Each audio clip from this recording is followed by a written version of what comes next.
In this lesson of Real World View 3, we're going to look at making API calls with Axios. As always, you can get the starting code for this lesson by checking out the L5-start branch. As our app currently stands, we're displaying these events here, which are hard-coded within the data of our event list component. But we don't want this data to be hard-coded within the component itself.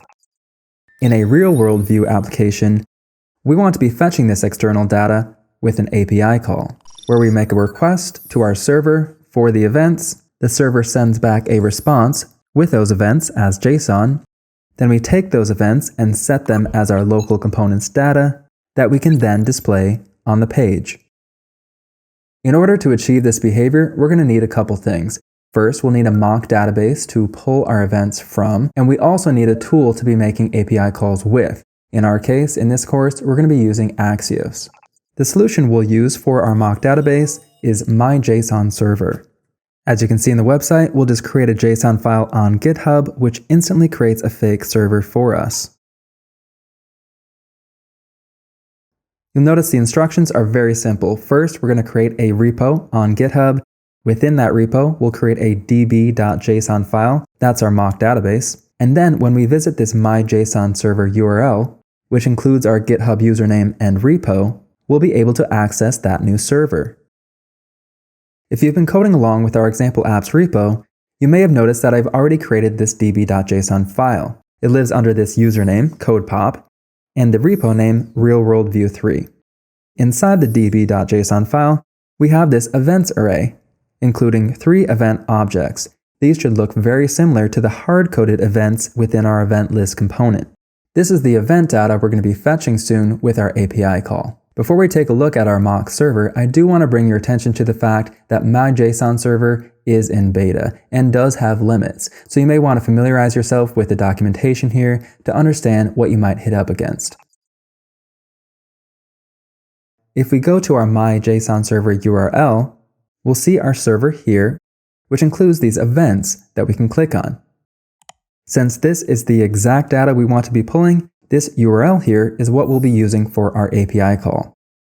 Now that we've created our mock database and know what URL to point to fetch those events, we can install Axios. I'm going to do so from the View UI, so we'll spin that up from the terminal. I'll click into the project, select the Dependencies tab, click Install a Dependency, search for Axios, and go ahead and install it. Once it's installed, you'll see that it's been installed into our project's main dependencies. At this point, if you're not familiar with Axios, you may be wondering why we chose to use it. It comes with a lot of different features. This is a very popular JavaScript library for achieving API calls. With it, we can make GET, POST, PUT, and DELETE requests, add authentication to our requests, set timeouts on them if they take too long, configure defaults for our requests, intercept requests, handle errors and cancel them, and properly serialize and deserialize requests and responses. So now that I've read that bullet list off to you, we can move on to actually using Axios. Like I've said, we're going to use Axios to fetch our events from our mock database, and then we'll look at refactoring things into a more modular service layer. So to implement this, we'll head into our views and open up the event list component. We'll delete out these hard-coded events within the data and replace it with null. And go ahead and import Axios from where we've recently installed it. Now, in order to trigger that API call, we're going to use a View Component Lifecycle hook, specifically the created hook.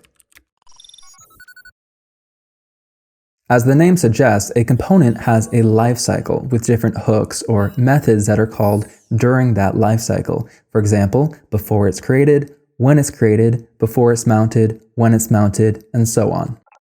To make our API call, we're focused on this created hook here. In other words, when our component is created, we want to be calling out to our server for those events. So back in the code, we'll say Axios, and you'll see we have all of these method options. We're going to make a GET request, which takes in a string URL as the argument. So here is where we'll place the MyJSON server link in order to fetch those events.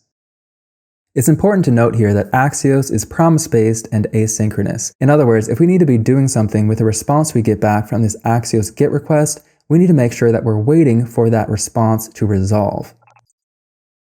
To achieve that, we'll add a .then here.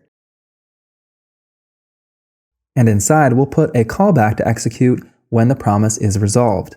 So we'll wait for the GET request to finish, and then we'll take the response. And for now, we will just log it to the console.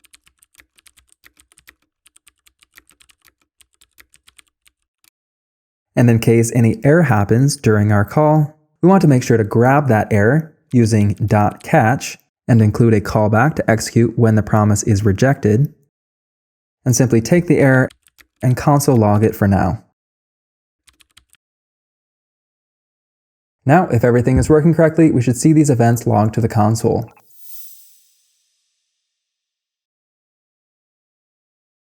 And here they are, an array of 3 event objects that we received from our mock database. Now that we're sure that we're getting this data back from the server, we can set that data equal to our local component's events data.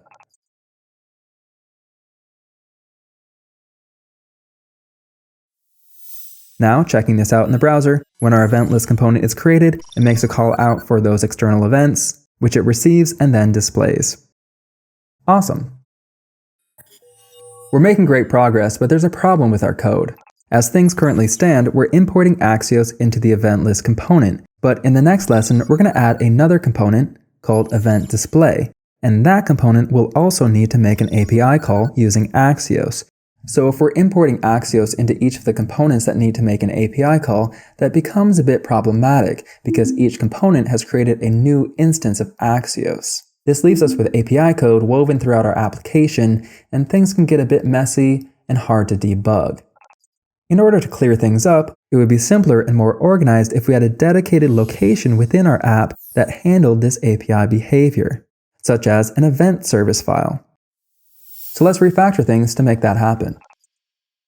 In the src directory, we'll create a new services folder.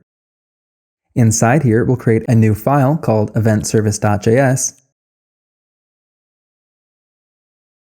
And in here, we'll import Axios. Next, I'm going to paste a block of code here. So what does all this mean?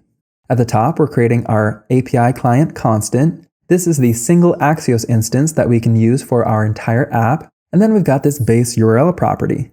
As it sounds, this is the base URL for all of our calls to use. Below that, we can add some authentication and configuration for communicating with our server. Now that we've got that set up, we're going to export a method called getEvents. It's going to return the Axios API client that we just created, which makes a GET request, and we'll pass in this string, /events. This is added onto the base URL so we can grab all those events from our database. Now we're ready to refactor our event list component. We no longer need to import Axios. Instead, we'll import our event service from our new services folder. And within the created hook, we'll switch out this code for event service, then the name of that new method, getEvents. And the rest of the code here will remain the same. Now let's double check this is working within the browser. And there they are. Our events are still being pulled in, but now in a more modular and scalable way with that event service layer. That brings us to the end of the lesson. If you want to grab the ending code, check out the L5-N branch. And I'll see you in the next lesson, where we're going to create a new component to display the details of a given event, which is going to require some dynamic routing and another API call.